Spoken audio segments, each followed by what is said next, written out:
yung injury mo, okay ka na ba? Or pinilit mo ba? Okay naman, may pain pa rin pero manageable naman. So, kung medyo nag-struggle ka nung first half, First half. sa second half, pumunto ka na dahil mo sa injury? Or Hindi naman, siguro yung rhythm lang kasi two games akong out. So, mahirap yung kunin yung rhythm eh. 10 days akong parang last 3 days na ako nakapag-practice. So, yung rhythm kasi yung kailangan. So, yeah, hindi ko siya nakuha ng first half. I think.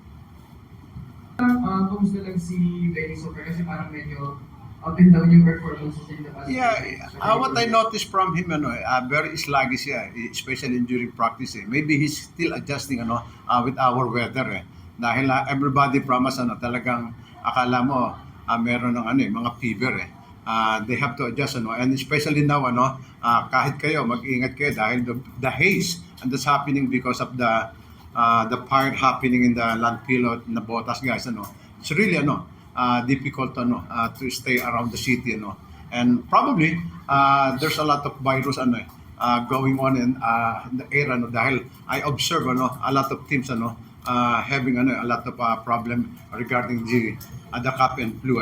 But I'm sure Benny, after this game, I think he will realize na he needs to perform well, especially in the next 2 games namin, which is a must-win for us to get into the next round.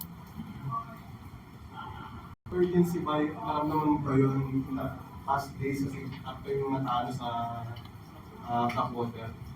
Yeah, I told them na there's no other way for us to get into the especially this next game, which is Meralco, and they know Meralco is a contender for the top 4.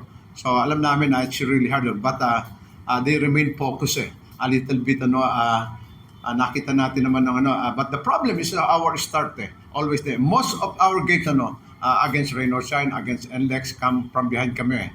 And mabuti nasusustain namin itong game na to and sa NLEX. But other team, especially Blackwater at saka Rain or Shine, talagang bad start hanggang dulo.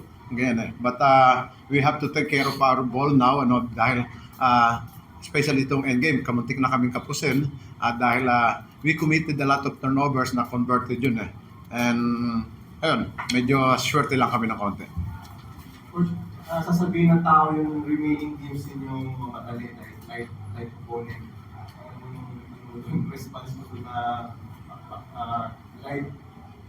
yung schedule nyo. You have to think especially last game namin is Phoenix, that is very important. We need to win 7 to secure the quarterfinals, and we don't know yet if we have a chance to make it to the top 4, but very remote. Possible pero very slim yung chance. But we need to do is to beat Rain or Shine to avoid any complication. Dahil Magnolia is still there, and then Converge is at 4-6. So they have a chance because their next game is against NLEX and Blackwater, and then if they win in the next 2 games nila, so probably they're looking for a tie. And Magnolia right now is 4-6, so up for 5, may mga chance may chance pa yung Converge. That's why we don't need to be tied with Magnolia dahil Magnolia beat us by 19 points. So to avoid that that kind of scenario, so we have to win in our next 2 games.